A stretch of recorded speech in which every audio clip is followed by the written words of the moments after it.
حافظ صاحب اچھا یہ بتائیے گا کہ نوجوان نسل کو مفید سرگرم عمل بنانے کے لیے کیا لاہ عمل بنایا گیا ہے یوتھ فورس کے حوالے سے؟ بسم اللہ الرحمن الرحیم. سب سے پہلے میں آپ کا شکریہ ادا کرتا ہوں کہ آج آپ نے یہاں پہ حاضر ہونے کا موقع دیا ہے. ویلکم جی. اس وقت پاکستان کی یوتھ کو میں یہ سمجھتا ہوں جو سب سے بنیادی اور بیسک ایشو ہے وہ الحاد ہے. آپ تعلیمی اداروں میں چلے جائیں، مختلف جو آرگنائزیشنز ہیں جو اہل مغرب کی طرف سے لانچ کی جا رہی ہیں، ان میں پاکستان کی یوتھ کو الحاد کی طرف مائل کیا جا رہا ہے. اور وہ اس لیے کیا جا رہا ہے، ابھی جو آپ نے اس سے پہلے بات کی کہ شدت پسندی جی، کہ اسلام کا جو ٹریو فیس ہے وہ پیس ہے، وہ امن ہے. اسلام امن کا دین ہے. اسلام کی کئی صدیوں پہ محیط جو ہسٹری ہے وہ ہمیں یہ بتاتی ہے کہ اسلام کا میسیج، اسلام کا پیغام امن ہے. ٹھیک ہے. آج اگر کوئی یہودی اپنے دین پہ عمل کرتا ہے تو اسے شدت پسند کیوں نہیں کہا جاتا؟ ایک عیسائی اپنے دین پہ عمل کرتا ہے، جو کرتے ہیں جی ایگزیکٹلی ایسا ہے، اسے کیوں نہیں کہا جاتا کہ یہ شدت پسند ہے؟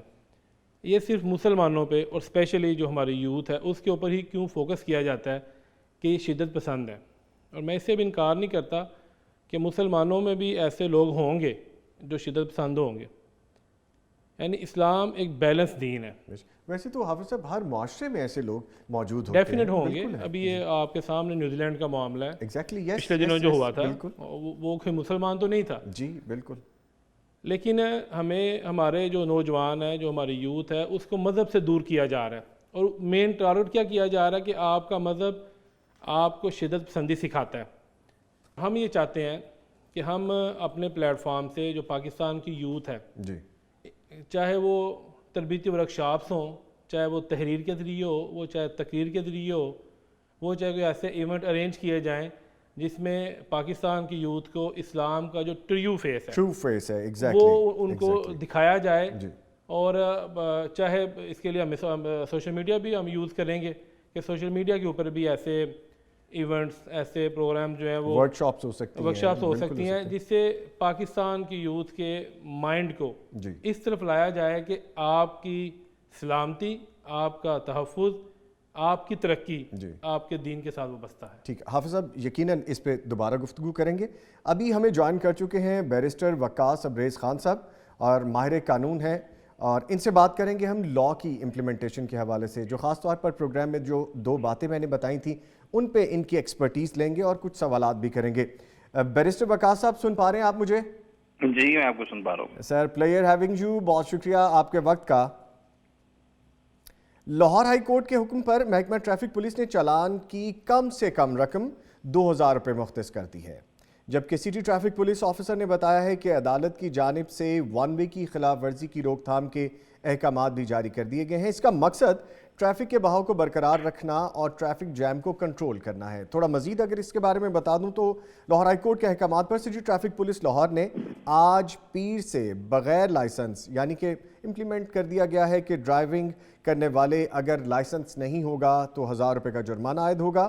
اور ٹریفک پولیس نے خبردار کیا ہے کہ لاہور ہائی کورٹ کے احکامات کی روشنی میں بغیر لائسنس ڈرائیونگ کرنے والوں کو اب بھاری جرمانہ بھی کیا جا سکے گا. جبکہ دوسری جانب لاہور ہائی کورٹ کے حکم پر ہائی کورٹ کی جانب سے 7 دسمبر 2021 سے M2 لاہور اسلام آباد موٹر وے پر سفر کرنے والی تمام گاڑیوں کے لیے ایم ٹیگ کو بھی لازمی قرار دے دیا گیا ہے. بیرسٹر صاحب، بات یہ ہے کہ لاء کی امپلیمنٹیشن کی جب ہم بات کرتے ہیں تو اکثر ہم لاء کو نظر انداز کرتے ہیں، معاشرتی طور پر یہ لیک ہم پہ پایا جاتا ہے. تو ون وے کی خلاف ورزی پر جرمانہ 2000 کرنے کے ہمیں کیا فوائد سامنے آ سکتے ہیں؟ دیکھیں، firstly I must appreciate this act on the part of the High Court. Secondly, I must say this is one of the finest adjudication on the part of Lahore High Court. چونکہ میں یہ سمجھتا ہوں کہ وہ ملک، وہ معاشرے، وہ ریاستیں یا وہ قومیں کہ جہاں پہ لوگوں کے اندر قوانین جو ہیں سر عام توڑے جاتے ہیں اور رول آف لاء کی اپلیکیشن امپلیمنٹیشن نظر نہیں آتی، انگلش جورسپروڈنس یہ کہتی ہے کہ وہاں پہ ڈیتھ اینڈ پنشمنٹ کا پرنسپل فورس کیا جائے، میننگ دیر بائی کہ وہاں پہ عبرت ناک پریسیڈنٹل سزائیں دی جائیں، بھاری بھرکم جرمانے کیے جائیں، ایسی طریقے سے پینلائز کیا جائے کہ سوسائٹی میں جو دوسرے لوگ ہیں جو اس طرح کی سوچ رکھتے ہیں ان کے ذہانوں قلوب پہ یہ امپیکٹ، یہ امپریشن ضرور جائے کہ کل اگر ہم سے بھی یہ وائلیشن ہوتی ہے، ہم سے بھی یہ اوفینس کمٹ ہوتا ہے، یہ کوئی رولز ریگولیشن کی خلاف ورزی ہوتی ہے، we would also be going to be penalised by the government of the state. تو میں یہ سمجھتا ہوں کہ یہ ایک بڑا فائن جیسچر ہے لاہور ہائی کورٹ کے پارٹ پہ. اور یہاں پہ جو سب سے ضروری اور سب سے امپورٹنٹ اور پیوٹل چیلنج ہے سٹی پولیس کے لیے، اور ایون کہ آپ نے جو موٹر وے کی بات کی، وہاں پہ بھی میں یہ سمجھتا ہوں کہ قوانین تو بنا دیے جاتے ہیں پاکستان میں. پاکستان کے اندر ہمارے جو پاکستان پینل کوڈ ہے، پاؤں کے ناخن سے لے کے سر کے بال تک تمام تر قوانین موجود ہیں، لیکن مسئلہ اس کی عملداری میں، اس کی انفورسمنٹ میں، اس کی امپلیمنٹیشن ہے. until unless we are not going to enforce law in our country, law کی ایفیکیسی کبھی بھی ڈٹرمن نہیں کی جا سکے گی. لہٰذا جو رول، جو ریگولیشن اور جو ایجوڈیکیشن کی گئی ہے لاہور ہائی کورٹ کی طرف سے، اس پہ عمل درآمد کروانا سٹی پولیس کی یہ ذمہ داری ہے. اور جو لائسنس کے بغیر آپ نے بات کی کہ اگر کوئی شخص نکلتا ہے تو ایٹ دی سیم ٹائم اگر کوئی ون وے کی خلاف ورزی کرتا ہے، this is a very dreadful and doleful act on the part of any citizen. اور نہ صرف وہ اپنے آپ کو موت کے منہ میں دھکیلتا ہے، ایٹ دی سیم ٹائم تو پبلک ایٹ لارج کے لیے بھی یہ بڑا ڈینجرس اور بڑا ڈولسم ایکٹ ہے. تو اگر اس کے اگینسٹ بند باندھنے میں لاہور پولیس کامیاب ہو جاتی ہے، اور اسپیشلی جو ٹریفک کے ایشوز ہیں اس سے ریزالٹ ہوں گے، ایٹ دی سیم ٹائم شہریوں کی جو سیفٹی ہے، جو سیکیورٹی ہے، اس کی انشورمنٹ کے لیے کام کیا جائے گا. اور یہی آئین کے آرٹیکل 9 بھی اسی چیز کی گمازی کاسی و ترجمانی کرتا ہے کہ ریاست کی اور لا انفورسنگ ایجنسیز کی ذمہ داری ہے کہ وہ سیکیورٹی ٹو لائف کی انشورنس کے لیے تمام تر میئرز جو ہیں وہ آپٹ کریں کہ جس سے شہریوں کی زندگی کو آسان بنایا جا سکے، سیکیور کیا جا سکے. اچھا بیرسٹر صاحب، جس طرح آپ فرما رہے ہیں، جس طرح قانون کی ہم بات کرتے ہیں، قانون کے ساتھ ساتھ قانون کی امپلیمنٹیشن کی ہم بات کرتے ہیں، ہم نے اب یہ دیکھا کہ باز ہی نہیں آیا جا رہا تھا، بار بار ون وے کی خلاف ورزی اور پھر بغیر لائسنس کے ڈرائیونگ کرنا معمولی بات سمجھی جاتی تھی. ایسا کیوں ہے ہمارے معاشرے میں لاء کو اتنا ایزی کیوں لیا جاتا ہے کہ اس کو بریک کر لیا جائے، کوئی بڑی بات نہیں ہے، جیسے پہلے 200-250 روپے جرمانہ تھا ون وے کی خلاف ورزی پہ، وہ دے دیں گے. تو یہ کتنا اہم ہے اس چیز پہ ایز اے نیشن ہمیں سوچنا؟ دیکھیں، جو آپ نے بات کی کہ عوام کے اندر ایک پرسیپشن پایا جاتا ہے کہ اگر میں کسی عام شہرہ پہ، عام روڈ پہ کوئی سگنل توڑتا ہوں تو میں اپنے کسی چچا کی، کسی ماموں کی یا کسی گورنمنٹ سرونٹ کی کال کرواؤں گا اور ادھر سے پھر میں بچ نکلوں گا، یا یہ لاء، یہ اسٹیٹ، یہ سسٹم مجھے اسپیئر کر دے گا اور الٹیمیٹلی کوئی نہ کوئی راستہ بچ جائے گا. یا پھر جرمانے جو ہیں وہ اتنے بھاری بھرکم نہیں، اتنے میسو نہیں ہیں، اتنے ڈیٹرن نہیں ہیں کہ وہ اس کو ادا کر کے وقتی طور پہ اپنے آپ کو جو اس چیز سے نکل جائے گا. لیکن میں یہ سمجھتا ہوں کہ ہمیں جس طرح ایک موٹر وے پہ ایک امپیکٹ، امپریشن ملتا ہے کہ پی ایم سے پرائم منسٹر تک، یا ایون کہ ہمارے جوڈیشل آفیسر ہو، لائرز ہو، جو کسی بھی مکاتبہ فکر سے تعلق رکھتا ہے، کوئی بھی شخص جو ہے موٹر وے میں کوئی رولز ریگولیشن کی خلاف ورزی کرتا ہے، اوور رائڈ کرتا ہے، اوور سپیڈنگ کرتا ہے، تو میں یہ سمجھتا ہوں کہ وہاں پہ rule of law that is equal without any distinction and discrimination of caste, colour, creed, status and designation.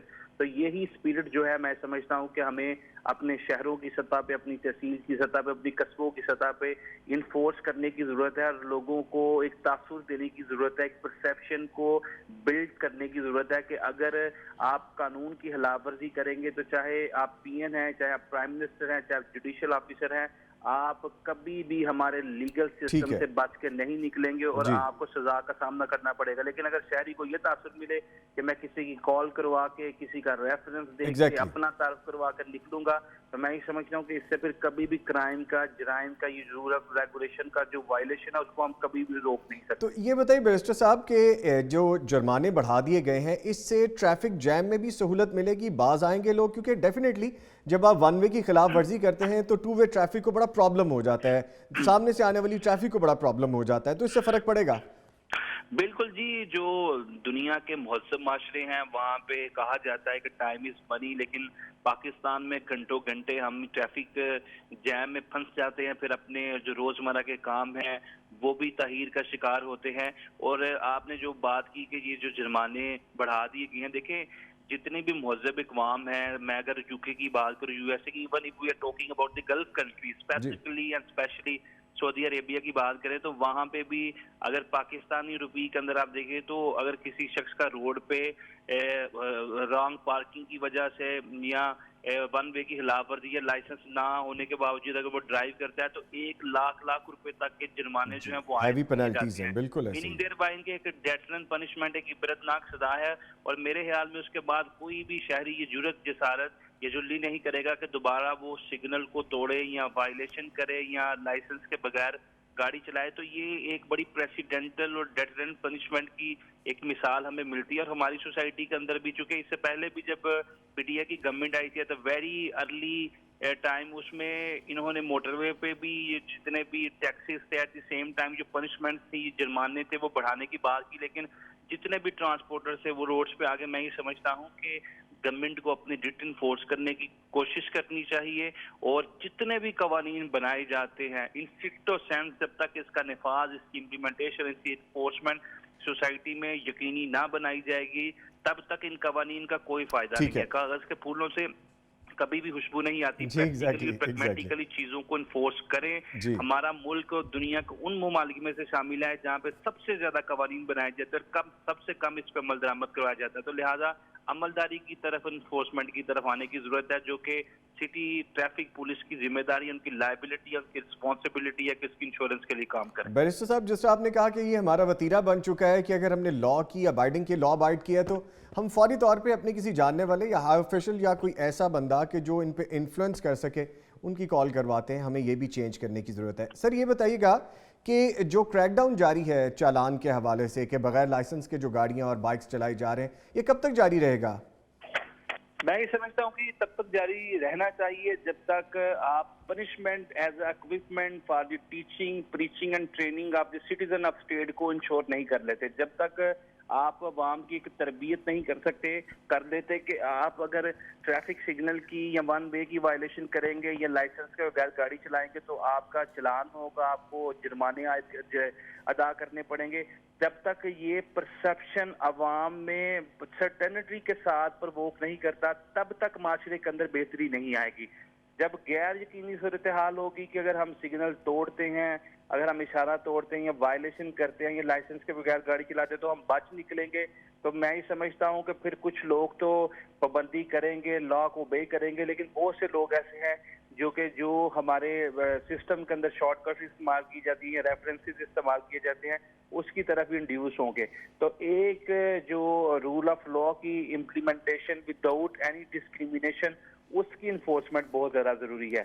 اور میں یہ سمجھتا ہوں کہ گورنمنٹ ہمیشہ یہ بات کرتی تھی from very first day to onward کہ ہم رول آف لا کی امپلیمنٹیشن کو وداؤٹ اینی ڈسٹنکشن سوسائٹی میں یقینی بنائیں گے. چاہے کابینہ میں بیٹھے ہوئے لوگ ہیں، چاہے اپوزیشن کے لوگ ہیں، اسی طرح چاہے کوئی وزیر کا بچہ ہے، چاہے کامن سٹیزن کا بچہ ہے، سب کے لیے لا سب کے لیے ایک جیسا ہونا چاہیے. اچھا سر، ایک چیز اور بتائیے گا کہ عمومی طور پر کوئی بھی کسی قسم کی ایسی لا کی جو ایکٹیویٹی ہوتی ہے، جیسے ہیلمٹ پہننا ضروری ہے، اس پہ یہ کیا گیا کہ اس کو امپلیمنٹ کروایا جائے. اب یہ دیگر ایشوز جیسے سامنے آ رہے ہیں کہ ابھی لائسنس نہیں ہے یا اگر آپ ون وے کی خلاف ورزی کر رہے ہیں، کچھ دن تو ایکٹیویٹیز کی جاتی ہیں، آپریشن جاری رہتا ہے، کارروائیاں کی جاتی ہیں، پھر یہ ختم کر دیا جاتا ہے. تو کیا یہ چلتا رہنا چاہیے؟ اور اگر چلتا رہنا چاہیے تو کیوں چلتا رہنا چاہیے؟ اس سے پازیٹیو کوئی چینج آئے گا معاشرے میں؟ میں یہ سمجھتا ہوں کہ اس کو کنزیکٹیولی اور کنٹینیوسلی چلتا رہنا چاہیے. وہ اس لیے کہ پاکستان کا شمار انڈر ڈیولپڈ اور تھرڈ ورلڈ کنٹریز میں ہوتا ہے. ہم کوئی ایک مہذب معاشرے کی لسٹ کے اندر انکلوڈ نہیں کیے جاتے. ڈائسی سے پوچھا گیا تھا یو کے میں کہ آپ لوگوں کے پاس غیر تحریری آئین ہے تو آپ کے پاس اپنا ریٹن کانسٹیٹیوشن کیوں موجود نہیں ہے، آپ کا آئین کہاں پر ہے؟ تو اس نے کہا تھا کہ it has written on the hearts of people, یہ لوگوں کے دلوں پہ لکھا ہے. میننگ دیر بائی کہ ہمیں کسی قواعد و ضوابط کی، رولز ریگولیشن کی ضرورت نہیں، کیونکہ ہم ایتھیکلی اور مورلی اتنے اسٹرانگ ہیں کہ ہم ایک دوسرے کے حقوق کو سلب نہیں کرتے، ہم روڈز پہ وائلیشن نہیں کرتے، ہم لوگوں کے لیگل رائٹس کو ڈیمیج اور ڈسپرس نہیں کرتے. لیکن پاکستان یا انڈر ڈیولپڈ نیشنز کی بات کی جائے تو یہاں پہ ایک روڈ سے لے کر گلی محلے چوکوں چراہوں ہر جگہ جو ہے وائلیشن نظر آتی ہے. تو ایسے معاشرے میں کنٹینیوسلی اور کنزیکٹیولی کمپینز کی اویئرنیس کی ضرورت ہے. اس میں میڈیا بھی اہم کردار ادا کرتا ہے، اس میں ٹریفک پولیس بھی، اس میں گورنمنٹ بھی، ڈفرینٹ سیمینارز بھی، کانفرنسز بھی. اور جب تک آپ کنٹینیوسلی کنزیکٹیولی ان تمام آئیڈیاز کو ایگزیکیوٹ نہیں کریں گے اور عوام کو ایک اویئرنیس نہیں دیں گے کہ اگر آپ ٹریفک رولز کی خلاف ورزی کرتے ہیں، دیکھیں ہیلمٹ اگر کوئی شخص پہنے گا تو اس کی اپنی سیفٹی ہے، اس کی اپنی سیکورٹی ہے، اور اس کے ساتھ جتنے لوگوں کی زندگی لنکڈ ہے، کنیکٹڈ ہے، اس کی فیملی ہے، اس کے ماں باپ ہیں، اس کے کت اینڈ کن ہے، اس کے جتنے ہلکا بگوش میں لوگ ہیں، تو میں یہ سمجھتا ہوں کہ اس سے اپنی زندگی کو بھی وہ بچاتا ہے اور ایٹ دی سیم ٹائم یعنی کاروائی ہوتی رہے تو پازیٹیو ہی رہے گا یہ۔ بیرسٹر صاحب آخر میں ایک چیز اور فرمائیے گا کہ جس سے ابھی ہم بات کر رہے تھے کہ انٹرنیشنلی اگر ہم باہر جاتے ہیں، یو کے کی آپ بات کر رہے تھے، تو ہم ہی لوگ ہیں جب اس معاشرے سے نکل کے وہاں پہ جاتے ہیں تو جو لا ہوتا ہے اس کو فالو کرتے ہیں۔ اس کا مطلب یہ ہے کہ ہم یہاں پہ رہتے ہوئے سماجی طور پہ اس طرح کی برائی کا شکار ہوتے ہیں کہ لا کو توڑ دیا جائے، قانون شکنی کی جائے، باہر جا کر ہم ہی لوگ ہیں کہ جو پوری طرح کے لا کے ساتھ امپلیمنٹیشن کے ساتھ چلتے ہیں۔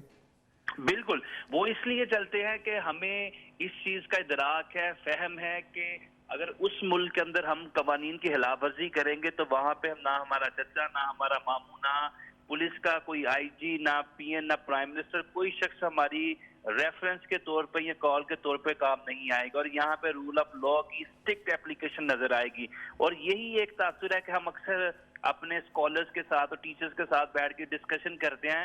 یہ بھی ضروری ہے کہ اس قوم کی ٹیچنگ، پریچنگ، ٹریننگ اور تربیت کی جائے، لیکن بہت سے لوگ جو باہر کے ملکوں میں 10 سال کی تربیت لے کے آتے ہیں، وہاں پہ ایجوکیشن ایکوائر کرتے ہیں، لیکن وہ جب پاکستان آتے ہیں تو ایئرپورٹ اترنے کے بعد جو ویری فرسٹ سگنل آتا ہے تو وہاں پہ وہ سگنل توڑتے ہیں، وائلیشن کرتے ہیں۔ کیوں کرتے ہیں وہ؟ اس لیے کہ ان کو پتا ہے کہ اس ملک کے اندر رول آف لا کی اپلیکیشن، امپلیمنٹیشن یا انفورسمنٹ نہ ہونے کے برابر ہے، اور جس ملک کے اندر جو سٹیزن کو، ساکنان، مبصرگان اور شہریوں کو یہ میسیج یا پیغام جائے، وہاں کا پھر جو نظام انصاف ہے یا جوڈیشل سسٹم ہے اس پہ برننگ ایشوز رائز ہوتے ہیں۔ ٹھیک ہے، یعنی ہمیں اپنے رویوں کو بھی بدلنے کی ضرورت ہے تاکہ ہمارا معاشرہ بہتر ہو سکے، اور قانون کی پاسداری ایک ایسا کام نہیں ہے کہ جو کہ آپ اپنی ذاتی پسند یا ناپسند سے کریں، آپ کو یہ کرنا ہے تاکہ نہ صرف آپ بلکہ آپ کی قوم، آپ کے معاشرے کے لوگ وہ بھی محفوظ رہ سکے۔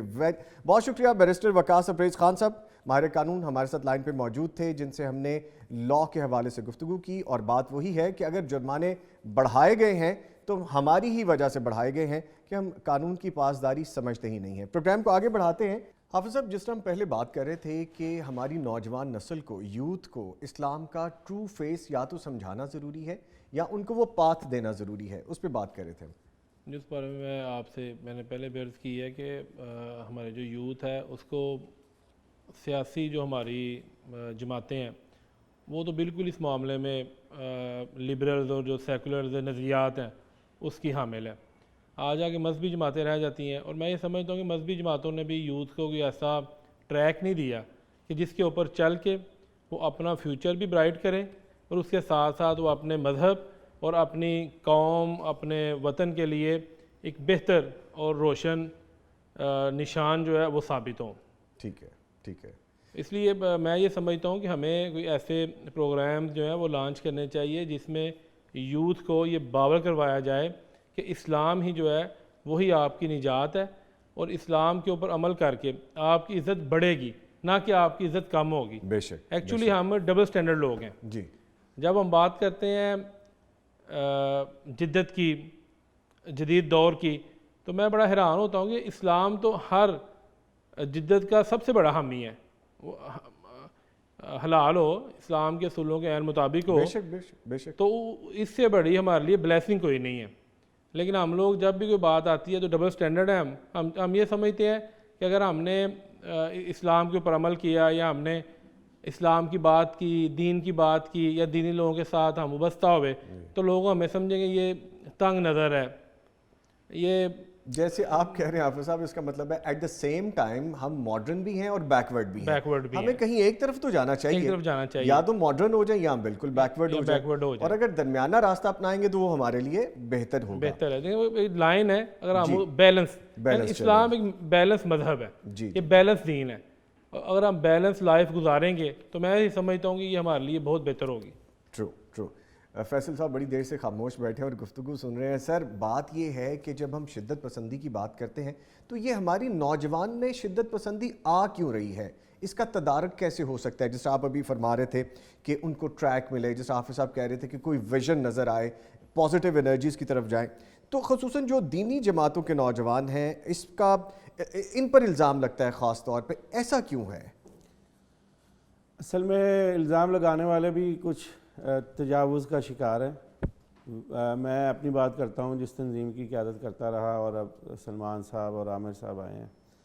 ہم نے ہمیشہ اعتدال کی طرف اپنے ورکر کو, اپنے وابستگان کو گامزن کیا, اور اسی طرف توجہ دلائی ہے کہ عموم میں ہمارے سوشل میڈیا پہ یا مین سٹریم میڈیا پہ یا رائے عامہ میں جب بھی ایسے بادل جو ہیں وہ چھائے جس کے ذریعے یہ خدشہ تھا کہ ہمارا ورکر بھی متاثر ہوگا اور وہ اس رو میں بہے گا, ہم نے ہمیشہ جو درست سمجھا, بہتر سمجھا, اس طرف اپنے نوجوان کو گائیڈ کیا.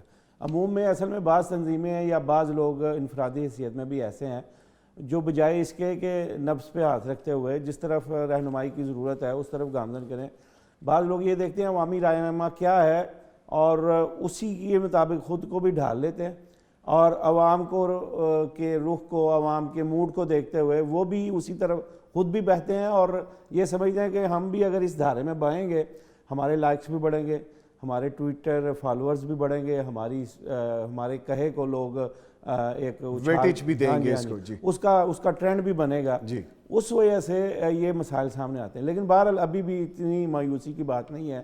مذہبی جماعتوں میں بھی اور بالخصوص نوجوان تنظیموں میں بھی ایسے لوگ بھی موجود ہیں, ایسی لیڈرشپ بھی موجود ہے, ایسی تنظیمیں بھی موجود ہیں جو عوامی دھارے میں نہیں بہتے بلکہ اچھے برے کو سمجھ کے نوجوان کو ایک رائے دیتے ہیں. میرے خیال میں اگر ایسے تنظیمیں مضبوط ہوئیں اور ایسے لوگ موجود رہے تو انشاءاللہ جلد یا بدیر یہ جو مفادات کے مطابق اپنا ٹرینڈ دیتے ہیں, لوگوں کے موڈ کو دیکھ کے بات کرتے ہیں, انشاءاللہ ان کی حوصلہ شکنی ہوگی, اور انشاءاللہ جو اعتدال پر اور ملک و ملت کے مفاد کے مطابق بات کرتے ہیں انشاءاللہ بالآخر ان کو تقویت ملے گی. ٹھیک ہے, ڈیفینیٹلی یہ مس پرسیپشن ہے ایک طرح کا جس طرح آپ بتا رہے ہیں, اور اس میں اعتدال پسندی ہی ضروری ہے.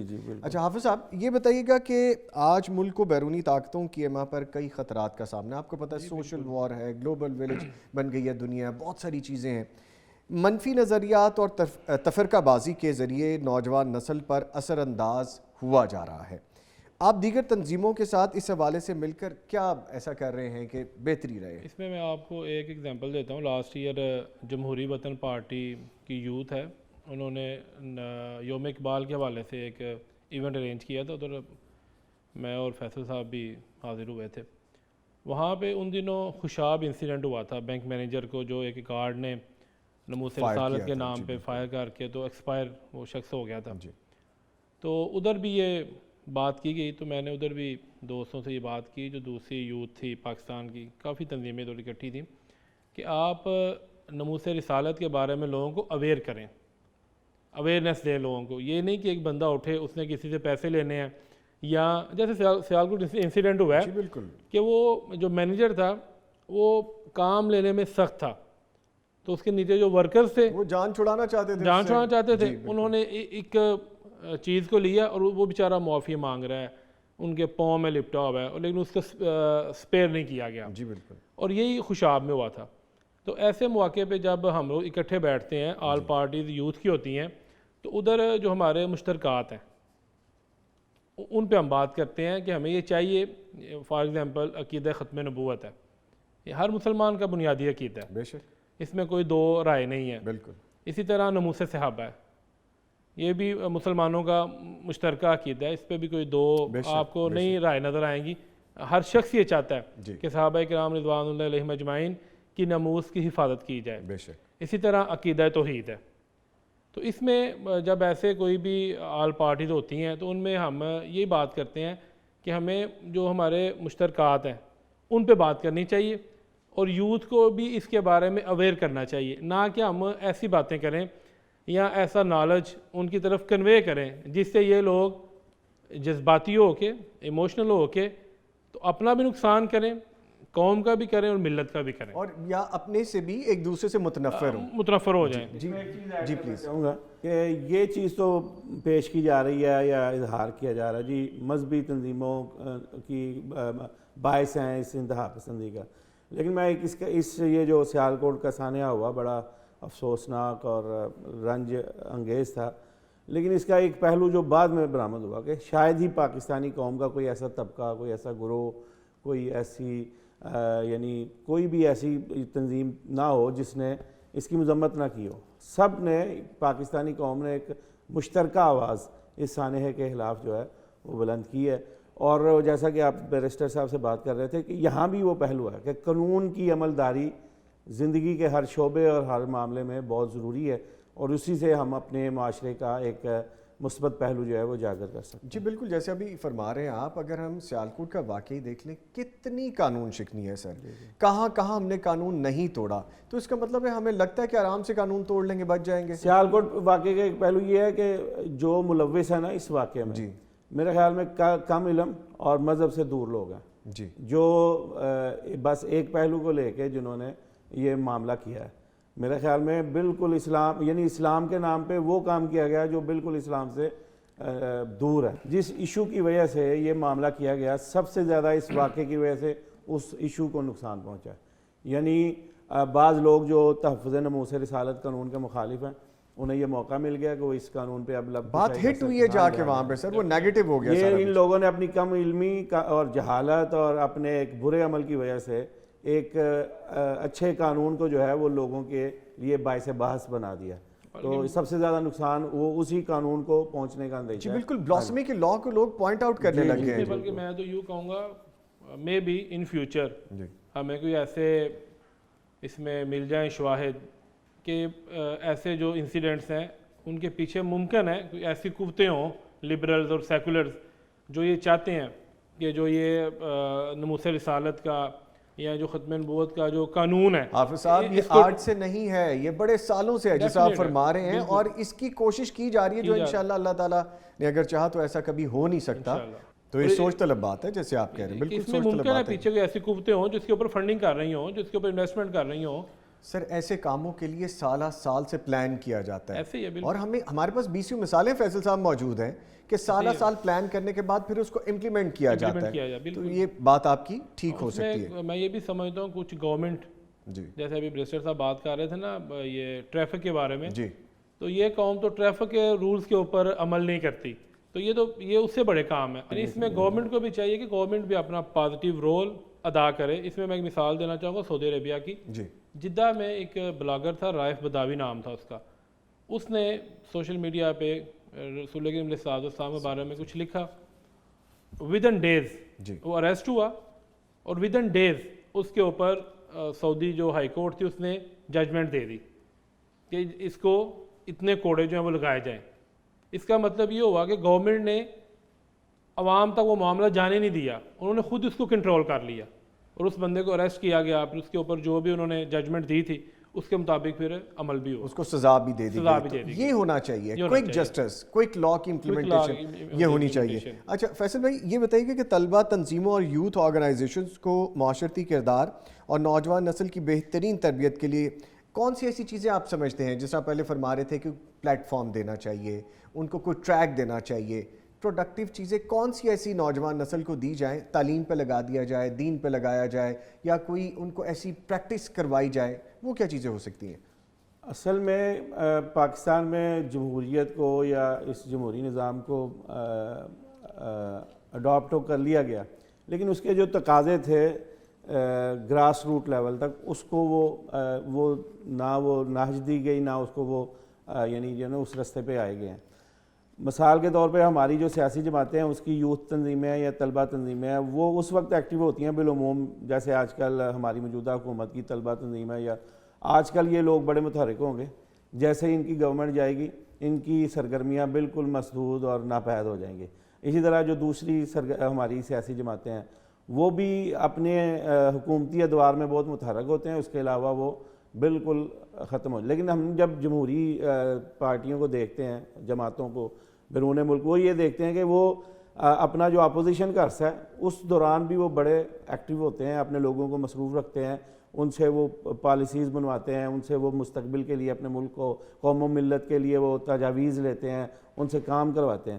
میرے خیال میں یہ پاکستان میں ایک اجتماعی طور پہ ہر جماعت اور تنظیم کو یہ چاہیے کہ وہ اپنی ترجیحات کے تعین میں جو بھی ان کا منشور اور دستور ہے اس کے مطابق ایک تو وہ اپنی ہائر لیڈرشپ اس کو بھی تیار کرے کہ اگر کل کو ہمیں یہ ملک و قوم کی بھاگ دوڑ سنبھالنے کی ذمہ داریاں ملتی ہیں تو ہم کیسے اس ملک کو چلائیں گے, وہ اپنے تھنک ٹینکس جو ہیں وہ قائم کریں. اسی طرح نوجوانوں کے حوالے سے یہ دیں کہ پاکستان بالخصوص جو 60% یوتھ آبادی کا ملک ہے, ان کے پاس منصوبے ہونے چاہیے کہ ہم ان سے کیسے کام لیں گے. جیسے ہم لوگ یہ سمجھتے ہیں ہم یعنی کام کرتے رہے یا کر رہے ہیں کہ نوجوانوں میں الحاد سے نفرت کا جذبہ پیدا کیا جا سکے, انہیں بتائیں دین سے وابستگی امید کا ذریعہ ہے, دین پہ عمل جو ہے وہ ہمارے لیے زندگی میں ایک امید کی کرن ہے, اس حوالے سے کام کیا جا سکے. اسی طرح چونکہ نوجوان کچھ کرنے کے لیے چاہتے ہیں, ہم ان سے خدمت خلق کا کام لے سکتے ہیں, یہ اویئرنیس دیں کہ آپ ابھی اس ایج میں ہیں کہ آپ بلڈ ڈونیٹ کر سکتے ہیں,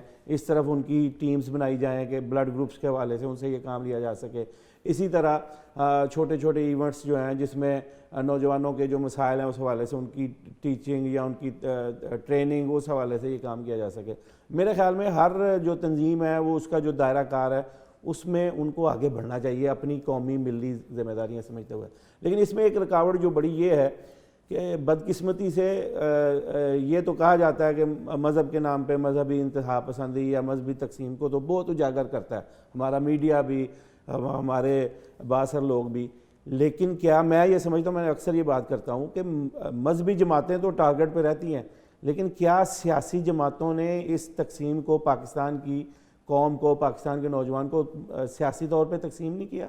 کیا سیاسی انتہا پسندی ہماری جماعتوں نے پاکستان میں پیدا نہیں کر دی اور ہم تقسیم در تقسیم کا شکار ہیں؟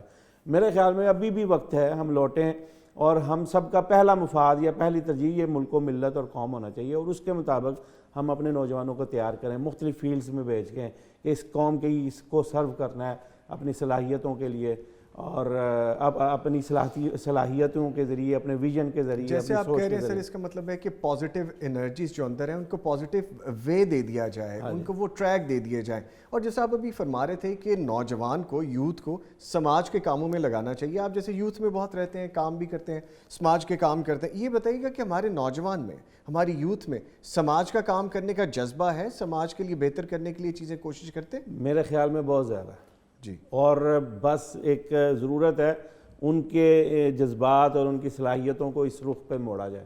اور یہ باتیں تو ریکارڈ پہ ہیں کہ پاکستانی قوم دنیا کی ان چند اقوام میں شامل ہے جو سب سے زیادہ چیریٹی کرتی ہیں اور چیریٹی کے کاموں میں شریک ہوتی ہیں. اس لیے پاکستانی نوجوان سے بڑھ کے شاید ہی دنیا میں کوئی اور نوجوان, یعنی یہ جذبہ ہم میں موجود ہے, بہت زیادہ موجود, ہم صرف اس کو یوٹیلائز نہیں کر رہے. حافظ صاحب, ایک کویسچن ہے کہ لبرل اور سیکولر طبقہ یوتھ کو خصوصی طور پر ٹارگٹ کرتا ہے, یہ نظر بھی آتا ہے. تعلیمی اداروں میں نوجوان نسل کو دین بیزار, مغربی تہذیب کے دلدادہ بنانے کے لیے بڑے پیمانے پر کام بھی ہو رہا ہے. دینی طبقہ نوجوان نسل کے حوالے سے محدود پیمانے پر کام کر رہا ہے. اسے کس طرح بڑھانے کی ضرورت ہے تاکہ یوتھ کو ایسے نظریات سے بچایا جا سکے؟ 3 چیزیں ہیں جو میں یہ سمجھتا ہوں. اس میں سب سے پہلی جو بنیادی ذمہ داری وہ پیرنٹس کی ہے. بات پھر وہی آ جاتی ہے ڈبل سٹینڈرڈ کی, گھر سے شروع کیا جائے, گھر سے شروع کیا جائے. ایک طرف تو والدین یہ چاہتے ہیں کہ ہمارا بچہ جو ہے یہ دنیاوی طور پہ ویل ایجوکیٹڈ ہو, اچھی بات ہے, ہونا چاہیے, یہ ضرورت بھی ہے. لیکن اگر اس کے ساتھ ساتھ اس کو دیندار بھی بنایا جائے تو اس میں مذائقہ نہیں ہے, بلکہ اس بچے کی جو صلاحیت ہے اس کو 4 چاند لگ جائیں گے. لیکن ہم یوں نہیں کرتے. ہم دنیا کے جو دنیاوی علوم ہیں ان کی طرف ہماری توجہ رہتی ہے, اور اسلام کو ہم بمشکل آپشنل سبجیکٹ کی جگہ دیتے ہیں. یہ گھر سے اگر یہ شروع کیا جائے کہ بچے کو دینداری سکھلائی جائے, پہلی جو اس کی تربیت گاہ ہے وہ اس کا گھر ہے, باقی تو تنظیمیں, یوتھ, وہ تو بعد میں آتے ہیں. دوسرے جگہ کے اوپر آ جاتے ہیں ٹیچرز.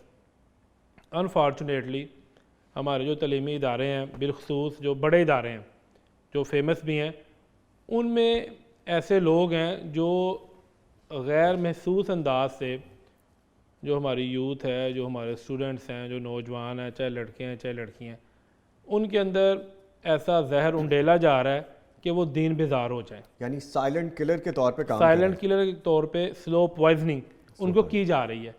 یونیورسٹیز، کالجز، ابھی آپ دیکھیں نا ریسنٹلی بھاول نگر جی کی تحصیل میں پروگرام ہوا ہے، یہ میوزک شو ہوا ہے حاصل پور میں کالج میں جی، اور ساری آرگنائزیشن وہاں پہ موجود تھی اور وہ کام ادھر ہوا ہے جو شرفاء کے گھرانوں میں کبھی لوگ کہتے تھے فلاں جگہ پہ ناچنے والی آئی ہیں اور ان کو بڑے برے الفاظ سے یاد کیا جاتا تھا، اور آج وہ آپ کے گھر میں ہو رہا ہے. اور ریسنٹلی جو بہاؤالدین زکریا یونیورسٹی میں ہوا ہے وہاں تو کمال ہی ہو گئی ہے، لڑکے کو لڑکی کا لباس پہنا دیا گیا. جی بالکل، وہ کلپس کتنے وائرل ہیں. ہم اللہ کی تخلیق کے اوپر راضی نہیں ہیں کہ اس نے اپنا جینڈر ہی چینج کر لیا ہے. یہ تو آپ بہت بڑی بات کریں حافظ صاحب. پھر وہ وہاں کے جو ٹیچرز ہیں، تعلیم دینے والے ہیں، ان کی حرکات دیکھیں سر. میں پھر اپنی بات پہ واپس جاؤں گا کہ ایسے ٹیچرز، ایسے پروفیسرز آئے دن ہم واقعات پڑھتے ہیں، سنتے ہیں، ہوتے ہیں تعلیمی اداروں میں، اور یہ تعلیمی ادارے ہماری بنیاد ہیں، یہ ہماری بیس ہیں. صاحب اس کا مطلب ہے جو آپ کہہ رہے ہیں کہ اگر ایسے تعلیمی ادارے ہوں گے تو پھر بچے کیسے ہوں گے، یوتھ کیسی ہوگی؟ یوتھ پھر آپ کو ویسی نظر آئے گی جیسی یہ حاصل پور میں نظر آئی ہے، جیسی BZU میں نظر آئی ہے.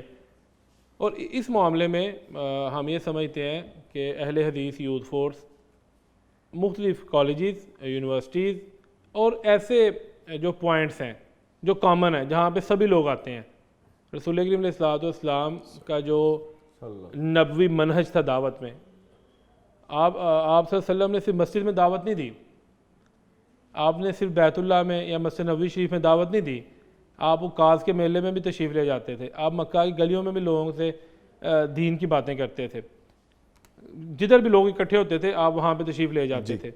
اور ہم یہ چاہتے ہیں کہ نبوی منہج کے عین مطابق جہاں پہ بھی آپ کو یوتھ اویلیبل ہے، وہ چاہے KFC ہو، وہ چاہے چائے خانہ ہو، وہ چاہے ہارڈیز ہو، وہ چاہے کوئی بھی جگہ ہو، کوئی کالج ہے، یونیورسٹی ہے، اگر لال کرنے والے لاہور کے مار روڈ کے اوپر اپنا مارچ کر سکتے ہیں تو پھر ڈیفینیٹ اہل مذہب کو، اہل دین کو، یوتھ جو دینی تنظیمیں ہیں ان کو یہ حق حاصل ہے کہ وہ بھی اپنا میسیج ان لوگوں تک کنوے کریں. حافظ صاحب کیا ڈر ہے، کیا قباحت ہے، کھلے بندوں کرنا چاہیے. بالکل، اور انشاءاللہ ہم کریں گے، انشاءاللہ ہم کریں گے. ایک بات کو میں ایڈ کرنا چاہوں گا سلمان صاحب کی بات کی تائید میں، اور اپنی بات کو آگے بڑھاتے ہوئے جو اس سے قبل میں نے کی، کہ پاکستان کی بدقسمتی ہے کہ اس کو کئی پہلوؤں سے تقسیم در تقسیم کا شکار کر دیا گیا. اس میں ایک تقسیم یہ ہے کہ مولوی اور مسٹر کی تقسیم.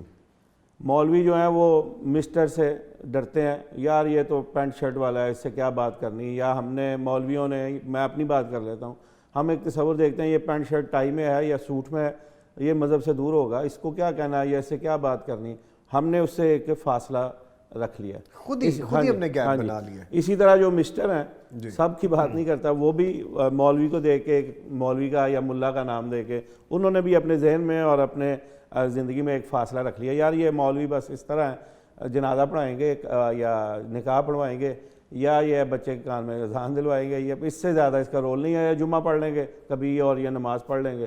یہ جو تقسیم ہے اور آپس میں دوری ہے، اس کی وجہ سے بھی ایسے مسائل جو BZU میں آئے یا حاصل پور میں آئی ہے، اس کی وجہ بھی ایک یہ ہے.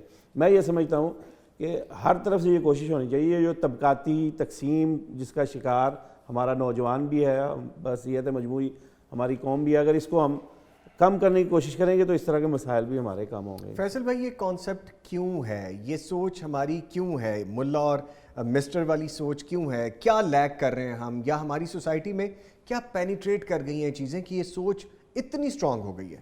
اصل میں یہ سمجھتا ہوں بات وہیں سے شروع ہوتی ہے، دونوں طبقوں نے ایک انتہا کو اپنا لیا. اصل میں ہمارے مذہب میں تو نہ مولوی کوئی مستقل ایک طبقہ ہے اور نہ مسٹر ایک طبقہ ہے، یہ معاشرے کا سب ہی ایک جیسے شہری ہیں. ایک بنیادی مسلمان ہر ایک ہونا چاہیے، وہ پھر نہ مولوی رہے گا، نہ ملا رہے گا، یہ مسٹر رہے گا.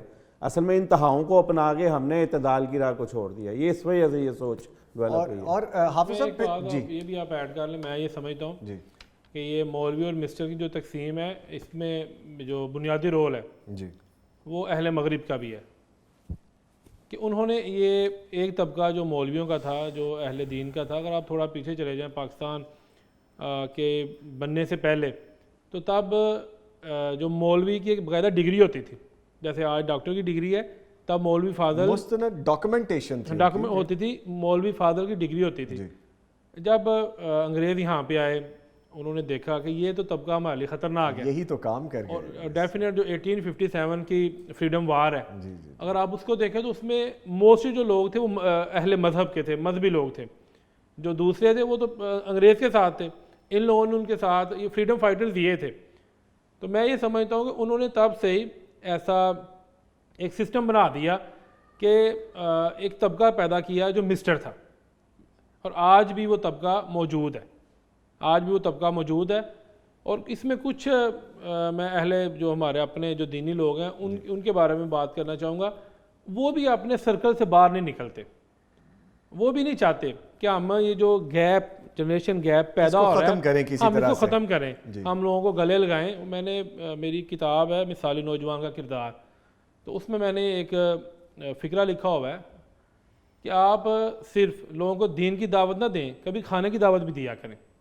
Very light note. کبھی آپ کھانے کی دعوت بھی دیا کریں، کسی کو کافی پہ بلا لیں، ٹی پہ بلا لیں، تاکہ لوگ آپ کے قریب ہوں.